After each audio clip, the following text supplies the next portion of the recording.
ચામુંડા માતાજીએ એક રાક્ષસનો વધ કરેલો, મહિષાસુર રાક્ષસનો. દરિયાની વચ્ચે છે, અત્યારે પાણી ચારે ફરતે આવી ગયેલું છે. અગરબત્તી કરો, દીવો કરો તો દાદા કામ કરે. બપોરે 2 થી સાંજના 6 વાગ્યા સુધી આવી શકાય. એ ભેંસલો ટાપુ છે. જો આ બાજુ સીડી છે ચડવા માટેની. આ જો સામે દેખાય છે ને, એ વીજળી બારું છે.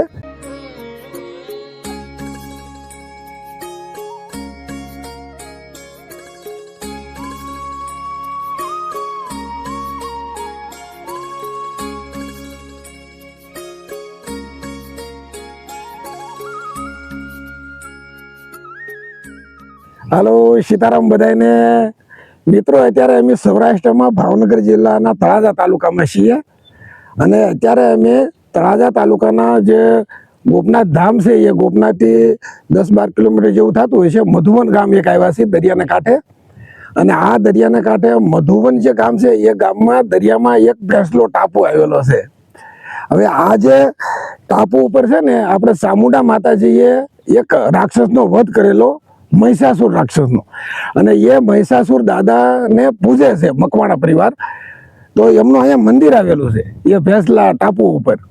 તો આજે તમને એ ટાપુ બતાવવાનો હું પ્રયત્ન કરું છું. દરિયાની વચ્ચે છે, અત્યારે પાણી ચારે ફરતે આવી ગયેલું છે. જો દરિયામાં ઓટ આવે તો તમને એ હું આજે ટાપુ બતાવવાનો છું. જો અહીંયા છે ને, અહીંયા એક મંદિર નવું બનેલું છે. જો અહીંયા સામે, અને અહીંયા સામે એ ભેંસલો ટાપુ છે. જો આ દરિયાની વચ્ચે.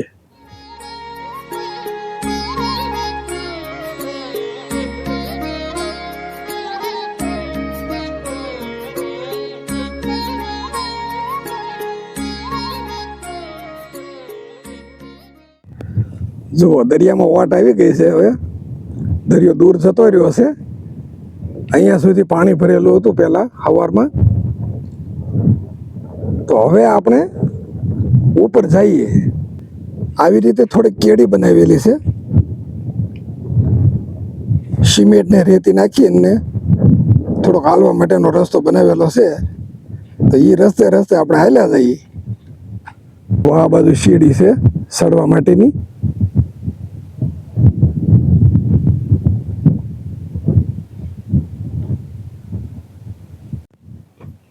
આ ભેંસલો પર્વત ચડવા માટેની જો આ સીડી છે, આ રીતની બનાવેલી.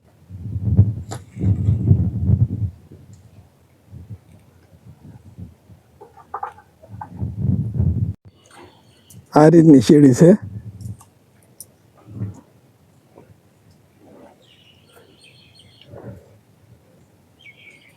આપણે મંદિર નજીક પહોંચી ગયા છીએ. જો એટલું દૂર છે હવે મંદિર.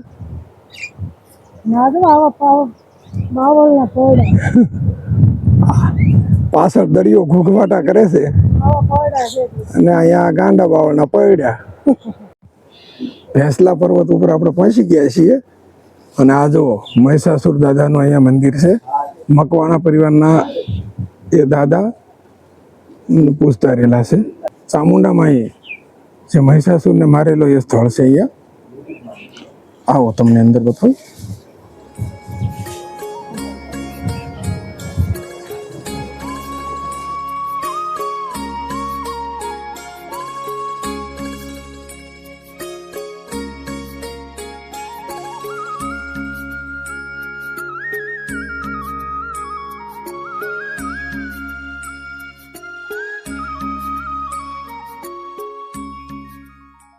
નામ ઈશ્વરભાઈ મકવાણા.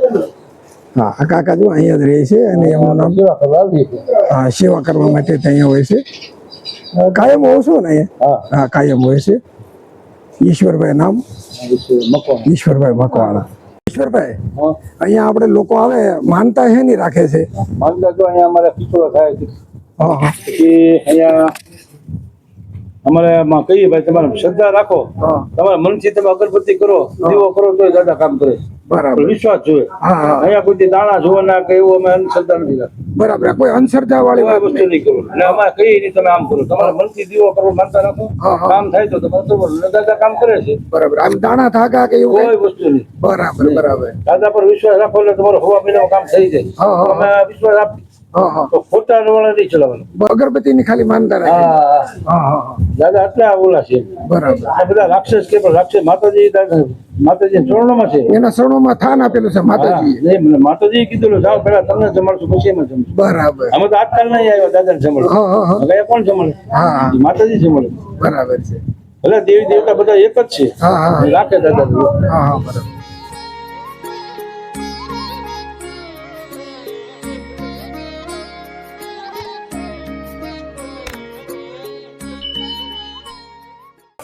આ જુઓ ગોઠવણ કરેલી છે સામાન ઉપર લાવવા માટેની. આ ક્રેન બનાવેલી છે. આ પેલું ક્રૂડ મશીન છે. રસીથી ખેંચીને સામાન ઉપર ચડાવવા માટેની આ ગોઠવણ કરેલી છે અહીંયા. જો આ જે મકાન છે ને એ મકાન ઉપરથી જે વરસાદનું જે પાણી જે આવે ને એ પાણી બધું સંગ્રહ કરી લેવામાં આવે છે. આગળ જો આ ટાંકો છે એ ટાંકો વરસાદી પાણીનો ભરી લેવામાં આવે છે અને પછી આખું વરસ ઉપયોગમાં લેવામાં આવે છે એ પાણી પીવા માટે. અને એક ટાંકો અહીંયા પણ બનાવેલો છે. જો આ 21 ફૂટ ઊંડો ટાંકો છે એ આખો ટાંકો ભરી લેવામાં આવે છે પાણીનો. હા હા એટલે પીવા માટે આખું વરસ એ ઉપયોગમાં લેવામાં આવે છે એ પાણી. સામે જે મંદિર દેખાય ને ત્યાંથી આપણે આવ્યા છીએ અંદર. એ સામો કાંઠો છે.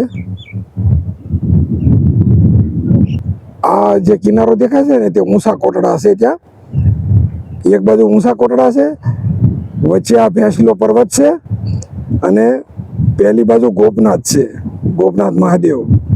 અને આ આખો દરિયો છે. અને અહીંયા છે ને મિત્રો સોલારની વીજળીનો ઉપયોગ કરવામાં આવે છે. સોલાર સિસ્ટમ ગોઠવેલી છે, એની વીજળીનો ઉપયોગ રાતે કરવામાં આવે છે. રસ્તો થોડોક અઘરો છે. અહીંયા અમે જઈએ છીએ વીજળી બારું જોવા. જો આવી રીતનું આમાંથી હાલીને જવાનું છે આ પેખડમાંથી. આ જો સામે દેખાય છે ને એ વીજળી બારું છે. આ ભેંસલા પર્વતની હોહરવું એ બારું છે.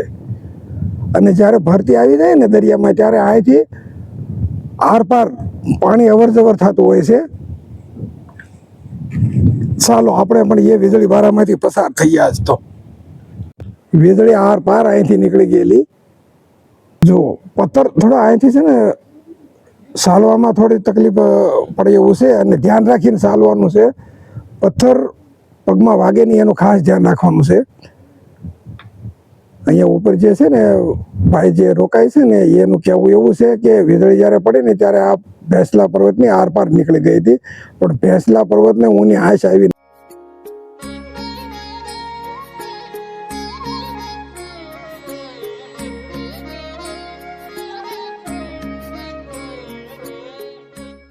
આવડી મોટી જગ્યા છે પથ્થર ને આમાં ગુફા ટાઈપ ને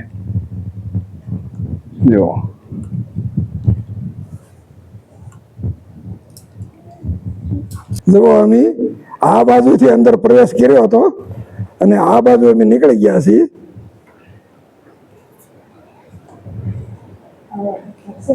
આવા મોટા મોટા પથ્થર છે અને થોડાક ધારદાર પણ છે, એટલે ધ્યાન રાખવાનું આ હાલવામાં.